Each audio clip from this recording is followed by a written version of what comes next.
Hi hello அனைவருக்கும் வணக்கம். Welcome to நான்காம் தமிழ். நான் உங்கள் ஆர்கே. நம்ம உடம்புல இருக்கக்கூடிய பெரும்பாலும் எல்லா செல்கள்லையுமே டிஎன்ஏ இருக்குது அப்படிங்கிறது நம்ம எல்லாருக்குமே தெரிஞ்ச விஷயம். இப்படி நம்ம உடம்புல இருக்கக்கூடிய எல்லா டிஎன்ஏக்களையும் ஒன்று பின்னாடி ஒரு குறிப்பிட்ட வரிசையில் நேர்கோட்டில் வரிசைப்படுத்தணும் அப்படின்னா அது நம்ம சோலார் சிஸ்டமையும் தாண்டி போகும்னு சொன்னவங்களால் நம்ப முடியுமா? ஆமாங்க, அதுதான் உண்மை. அது எப்படிங்கிறத இந்த வீடியோவில் பார்க்கலாம். வாங்க வீடியோக்குள்ளே போகலாம்.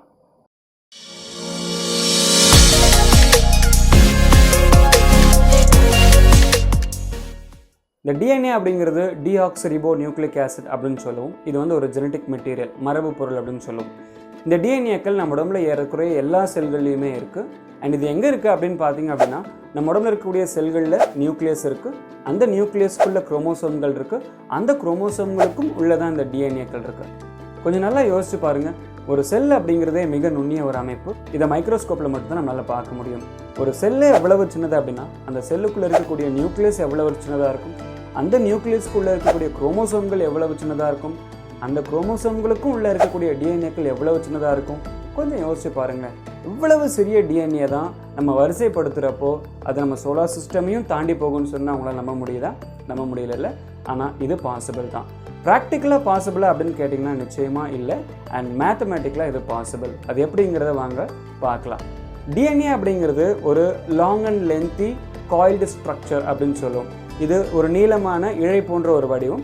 அண்ட் இது பார்த்திங்க அப்படின்னா ஹைலி காயில்டு, அதிக அளவில் சுருண்ட ஒரு தன்மையில் நம்ம செல்லுக்குள்ளே இருக்குது. இப்போ உதாரணத்துக்கு நம்ம உடம்புல ஏதோ ஒரு செல் எடுத்துக்கிட்டிங்க அப்படின்னா அந்த செல்லோட நியூக்ளியஸ்க்கு உள்ள குரோமோசோம்கள் இருக்குது. அண்ட் ஒரு குரோமோசோமில் பார்த்திங்க அப்படின்னா ஒரு டிஎன்ஏ இருக்கும். ஒரு குரோமோசோமில் இருக்கக்கூடிய ஒரு டிஎன்ஏ ஃபிலமெண்ட்டோடைய ஒட்டுமொத்த லென்த் எவ்வளோ அப்படின்னு பார்த்தீங்க அப்படின்னா கிட்டத்தட்ட 5 சென்டிமீட்டர்கள். இப்படி நம்முடைய ஒரு செல்லில் கிட்டத்தட்ட 46 குரோமோசோம்கள் இருக்குது. 46 குரோமோசோம்கள் அப்படின்னா 46 டிஎன்ஏக்கள். இந்த 46 டிஎன்ஏக்களையும் நம்ம எடுத்து ஒன்று பின்னாடி ஒன்று ஒரே நேர்கோட்டில் வரிசைப்படுத்தணும் அப்படின்னா அது கிட்டத்தட்ட 230 சென்டிமீட்டர் அளவுக்கு போகும். அதாவது இது கிட்டத்தட்ட 2.5 மீட்டருக்கு சமம். இது நம்ம என்ன பண்ணலாம் அப்படின்னா ஒரு தோராயமாக 2 மீட்டர்னு எடுத்துக்கலாமே. ஒரு செல்லில் இருக்கக்கூடிய ஒட்டுமொத்த டிஎன்ஏக்களுடைய ஒட்டுமொத்த நீளம் பார்த்திங்க அப்படின்னா 2 மீட்டர்கள். இப்போ இதை வேல்யூவாக எடுத்துக்கிட்டு நம்ம உடம்புல இருக்கக்கூடிய எல்லா செல்களில் இருக்கக்கூடிய டிஎன்ஏக்களுடைய மொத்த நீளத்தை நம்ம கணக்கிடலாம். ஸோ ஒரு செல்லில் இருக்கக்கூடிய டிஎன்ஏக்களுடைய எண்ணிக்கை மொத்தம் 2 மீட்டர்னு எடுத்துக்கிட்டோம் அப்படின்னாலும் நம்ம உடம்புல கிட்டத்தட்ட 40 ட்ரில்லியன் செல்கள் இருக்குது. இந்த 40 ட்ரில்லியன் செல்கள்லையும் டிஎன்ஏக்கள் இருக்குது. இந்த 40 ட்ரில்லியன் செல்கள் இருக்கக்கூடிய டிஎன்ஏவையும் நம்ம இந்த 2 மீட்டரால் மல்டிப்ளை பண்ணோம் அப்படின்னா நமக்கு கிடைக்கக்கூடியது 80 ட்ரில்லியன் மீட்டர்கள்.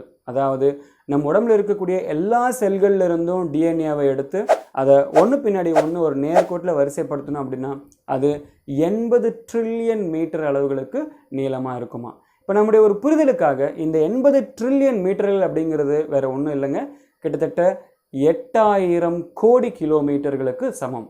இந்த 8000 கோடி கிலோமீட்டர்கள் அப்படிங்கிறது கிட்டத்தட்ட 80 பில்லியன் கிலோமீட்டர்களுக்கு சமம். இப்போ பாருங்கள், நம்ம உடம்புல இருக்கக்கூடிய டிஎன்ஏக்களை எடுத்து ஒரு நேர்கோட்டில் வரிசை பண்ணுறப்போ அது கிட்டத்தட்ட 80 பில்லியன் கிலோமீட்டர் அளவுக்கு நீண்டு போகும் அப்படிங்கிறது தான் நிதர்சனமான உண்மை. இப்போ நம்முடைய இன்னும் சரியான புரிதலுக்காக இந்த வேல்யூவை நம்ம ஒரு சில குறிப்பிட்ட வேல்யூஸோட கம்பேர் பண்ணி பார்க்கலாம். சூரியனுக்கும் பூமிக்கும் இடைப்பட்ட தூரம் 15 கோடி கிலோமீட்டர்கள் தான். அப்போ பாருங்கள், 15 கோடி எங்கே இருக்குது அண்ட் 80 பில்லியன் எங்கே இருக்குது, 8000 கோடி எங்கே இருக்குது. அப்போது ஒரு மனிதனோட உடம்புல இருக்கக்கூடிய டிஎன்ஏக்களை பூமியோட பரப்பிலிருந்து வரிசைப்படுத்தணும் அப்படின்னா சூரியன் வரைக்கும் போகிறது மட்டும் இல்லாமல் கிட்டத்தட்ட 500க்கும் மேற்பட்ட முறை சூரியனுக்கு போயிட்டு வரக்கூடிய தொலைவை அதை கவர் பண்ணுது. சரி, இன்னும் நம்ம சரியாக புரிஞ்சுக்கிறதுக்காக இந்த வேல்யூவை இன்னொரு வேல்யூவோட நம்ம ஒப்பிடலாம். இப்போ பூமிக்கும் சூரியனுக்கும் இடைப்பட்ட தொலைவை பார்த்தோம் இல்லையா, அதே மாதிரி சூரியனுக்கும் சூரிய குடும்பத்தோட கடைசி கிரகத்துக்கும் இருக்கக்கூடிய தொலைவு எவ்வளோ அப்படின்னு பார்த்தீங்கன்னா கிட்டத்தட்ட 10 பில்லியன் கிலோமீட்டர்கள். அப்போது இந்த டிஎன்ஏக்களை நம்ம சூரியன்லேருந்து அடுக்கினா கூட அது 10 பில்லியன் கிலோமீட்டர்களையும் தாண்டி போகும் அப்படிங்கிறது தான் நிதர்சனமான உண்மை. ஏன்னா நமக்கு கிடைச்சிருக்கக்கூடிய வேல்யூ 80 பில்லியன். 10 பில்லியன் அப்படிங்கிறது அதில் ரொம்பவே கம்மியான அளவு தான் இல்லையா, கிட்டத்தட்ட 10% கூட கிடையாது. அப்போது ஒரு மனிதனோட உடம்புல இருக்கக்கூடிய டிஎன்ஏக்களை ஒரே நேர்கோட்டில் வரிசைப்படுத்துகிறப்போ அது சூரியனிலிருந்து சூரிய குடும்பத்தையும் தாண்டி பல பில்லியன் கிலோமீட்டர்கள் பயணிக்கும் அப்படிங்கிறது தான் நிதர்சனமான உண்மை. ஸோ இந்த விஷயம் உங்களுக்கு பிடிச்சிருந்துச்சு அப்படின்னா மறக்காமல் லைக் பண்ணுங்கள் அண்ட் உங்களோட கருத்துக்களை கமெண்ட் பண்ணுங்கள். நிறைய அறிவியல் பூர்வமான விஷயங்களை நீங்கள் தொடர்ந்து தெரிஞ்சுக்கணும் அப்படின்னா நம்ம நான்காம் தமிழ் சேனலில் சப்ஸ்கிரைப் பண்ணிக்கோங்க. மறக்காமல் அந்த பெல் பட்டனையும் கிளிக் பண்ணிக்கோங்க. இன்னொரு இன்ட்ரெஸ்டிங்கான வீடியோவில் இன்னொரு இன்ட்ரெஸ்டிங்கான ஒரு சயின்டிஃபிக் ஃபேக்டோட நான் உங்களை மீட் பண்ணுறேன். அது வரைக்கும் உங்களிடம் விடைபெறுவது உங்கள் ஆர்கே. 4ஆம் தமிழ் அறிதலினும் புரிதல் நன்று. நன்றி.